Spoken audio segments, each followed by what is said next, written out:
J'ai infiltré le défilé du 14 juillet, découvrez les coulisses. Allez, suivez-moi.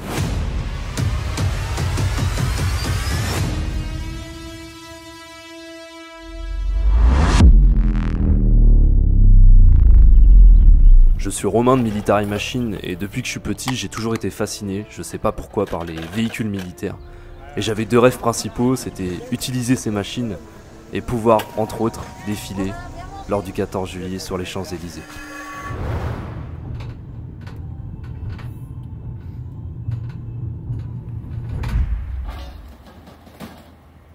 Première étape, on se retrouve à la journée d'entraînement à Brétigny-sur-Orge et je vais pouvoir découvrir le véhicule dans lequel je vais défiler.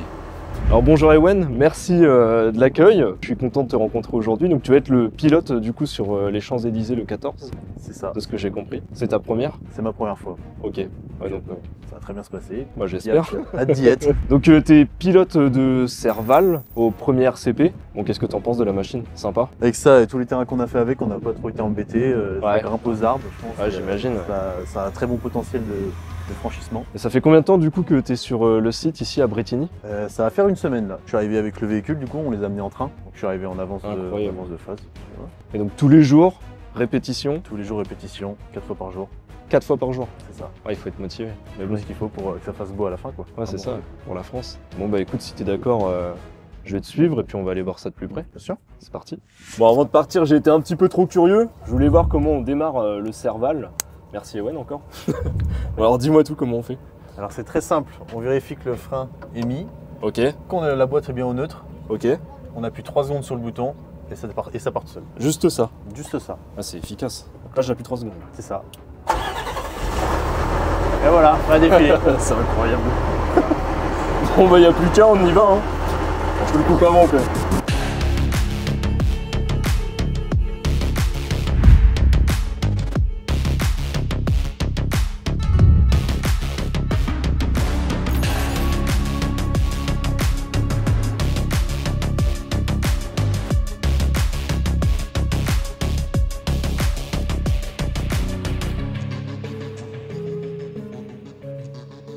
Alors capitaine Fouad, je viens de voir déjà votre premier passage ce matin.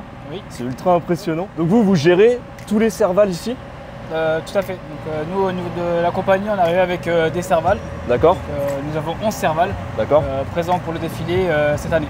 C'est une fierté quand même, non? C'est une très grande fierté personnelle et puis collective.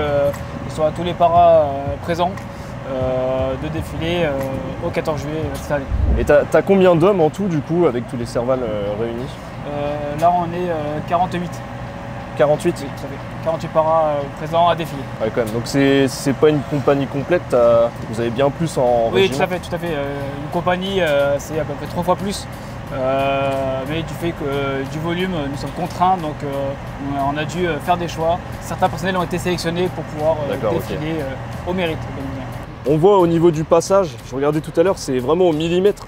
Tout le monde est vraiment précis, de rigueur.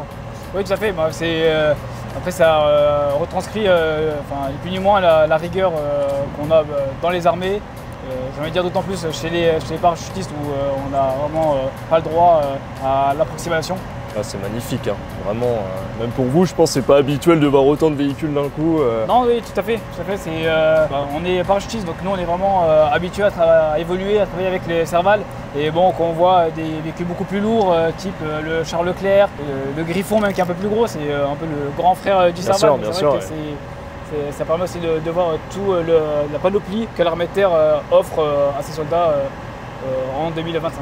Et du coup, question que je risque de poser tout du long de la vidéo, est-ce que tu as déjà fait le 14 juillet? C'est ta première fois ou tu as déjà eu la chance auparavant Alors non, moi j'ai eu la chance et l'honneur de défiler à pied. Donc c'était en 2019. Ok. Donc, avec les écoles de Saint-Cyr-Coquelin. Moi aussi du coup j'ai l'honneur cette année, je suis parmi vous sur le 14 juillet. Ah bah c'est super. Donc merci beaucoup et puis j'ai hâte, je vais te laisser continuer tes préparatifs et puis on se retrouve le 14 du coup. Ouais, avec grand plaisir. Ça marche, bon courage. Bien, merci. Deuxième entraînement de la matinée sur cette piste d'aviation.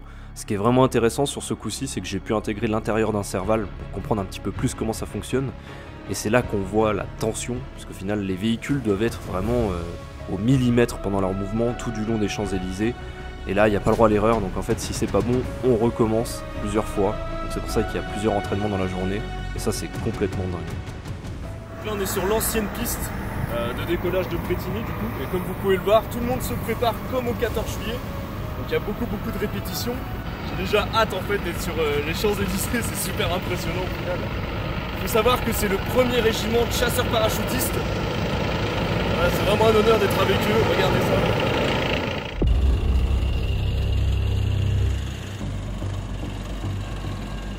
Et voilà, un des chars Leclerc tombe en panne. Donc je vous rassure, on est clairement sur une simulation de ce qui pourrait arriver sur les Champs-Élysées. Forcément, on y pense, hein, ces véhicules qui pourraient tomber en panne.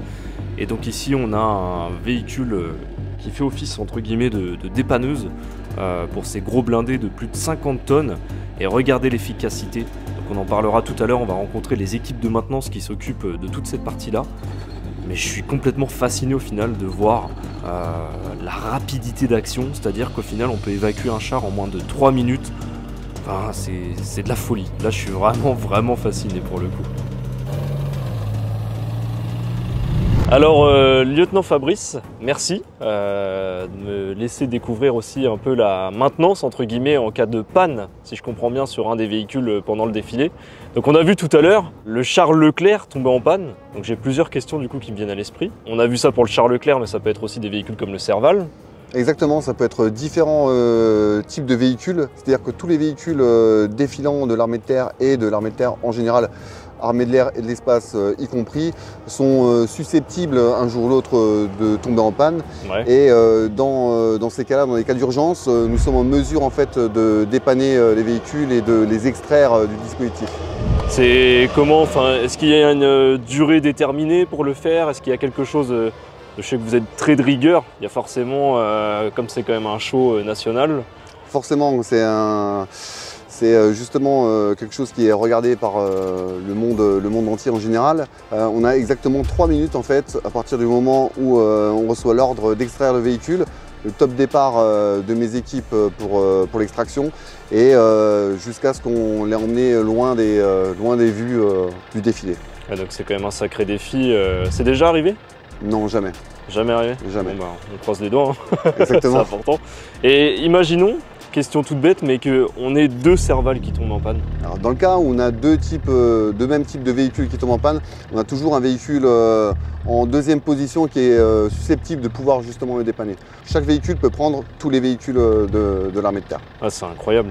Et du coup, le dépanneur de Leclerc, là, il fait combien de chevaux pour tracter? Ça doit être énorme. Alors le dépanneur de Charles Leclerc, dit DCL, il fait 1600 chevaux. Oh là là. On a une équipe de 4 personnes à l'intérieur, Ah oui. très refaite et vraiment Ah, c'est énorme. exigeante, polyvalente et efficace. Incroyable. Bah écoute, si tu le veux bien, je suis bien partant pour voir avec le Serval, si ça te va. Bien sûr. Ok, c'est parti.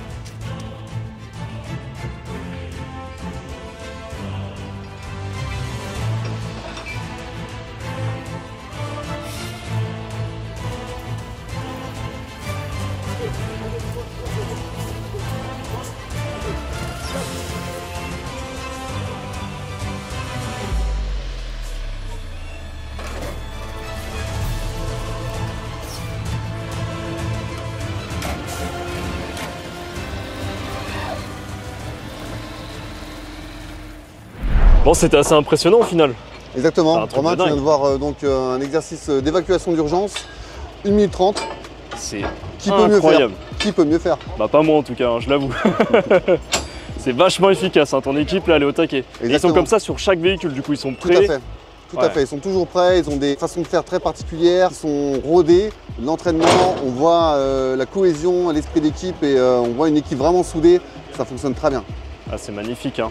Bah, écoute, je vous embête pas plus, je vous laisse continuer et puis bah j'espère au 14 juillet qu'il se passera rien. Mais je serai toujours content de vous voir travailler. On est confiant. Merci. Bon courage. Bon, j'ose imaginer que maintenant vous êtes à peu près comme moi, assez fasciné par la rapidité d'action de ces hommes en fait.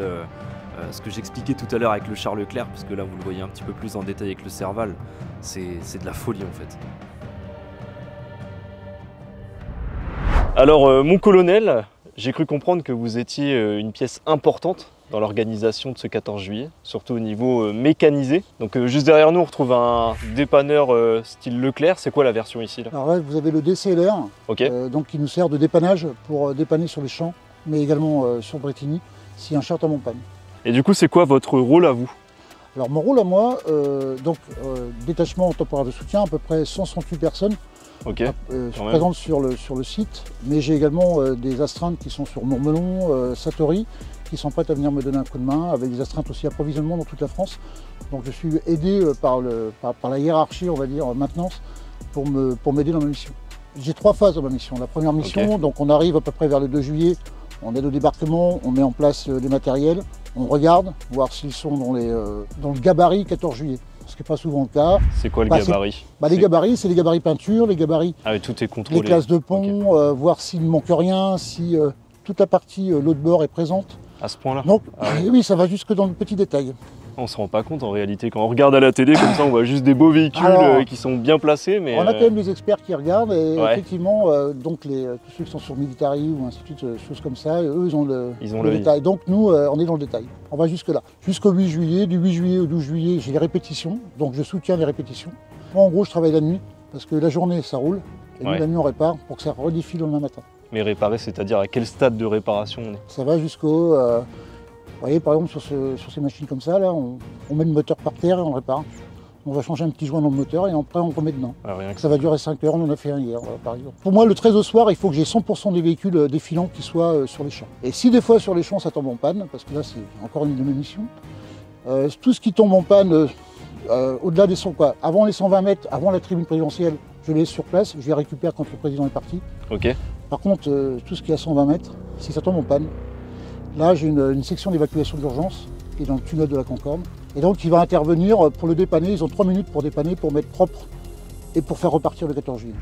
C'est des boulots de l'ombre, c'est des coulisses. Je fais partie de la logistique, mais la partie maintenance. Donc, en gros, on travaille comme en opération. Là, on est en opération. Pour moi, c'est une opération majeure, comme on peut être sur un théâtre, n'importe quel théâtre. Du coup, je participe en Serval.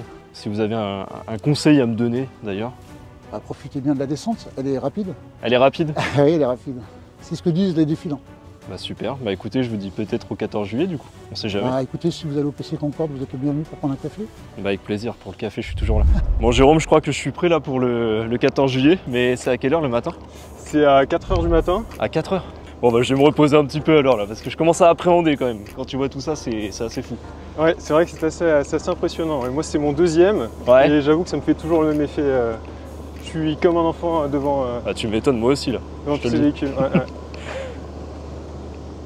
Et à la veille du défilé, j'en profite pour retourner en Normandie voir mes proches et leur annoncer la grande nouvelle. C'est quoi Serval? C'est quoi Serval? Tu vas le voir là prochainement. Serval? Pas Ferval, Serval. Serval? Serval, ouais. Il y a un pays qui s'appelle comme ça en France, non? Ah non, je crois pas, non.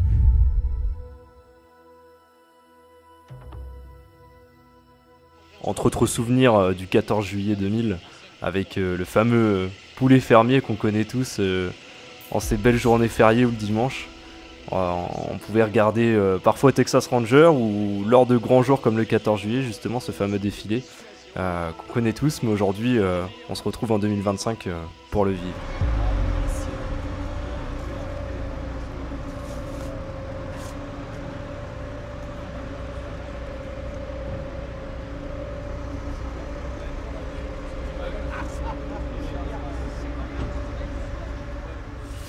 Ton casque, ok, mets-le et profite bien. Ouais, c'est sérieux là. J'ai pas dormi de la nuit, je t'avoue. Mais là, je suis prêt là. Je suis prêt à faire ce grand jour qui est le défilé. Et donc, c'est dans ce Serval là? C'est dans ce Serval, oui. Ok, top. Bon, il n'y a plus qu'à.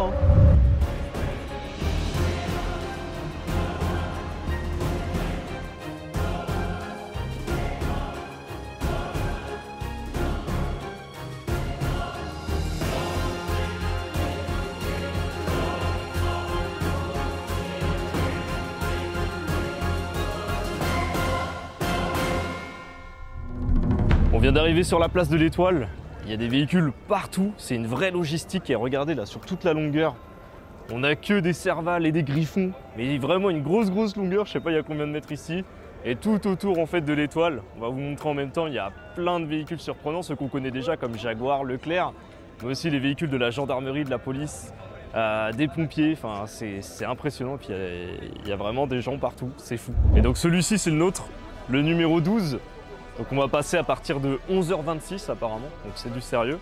Et regardez, ils sont vraiment tout propres, les gars ils les ont nettoyés mais c'est magnifique, ils sont comme neufs, sortis d'usine. Ah j'ai hâte, je vous jure j'ai vraiment trop hâte, ça fait vraiment quelque chose en fait, c'est trop bizarre. Moi qui suis pas militaire, de voir tous ces militaires autour de moi, ça crée vraiment une ambiance qu'on connaît nulle part, quoi. C'est une grande première. Alors, on est sur les Champs-Élysées là directement, prêt à partir, il y a tout un convoi. On attend 11h26 pour être précis, et après on part. Je me mettrai en position, pas tout du long, hein. C'est vraiment pour vivre le moment, et je vous montrerai un petit peu comment ça se passe. Mais là je vous avoue que le stress il commence vraiment à monter.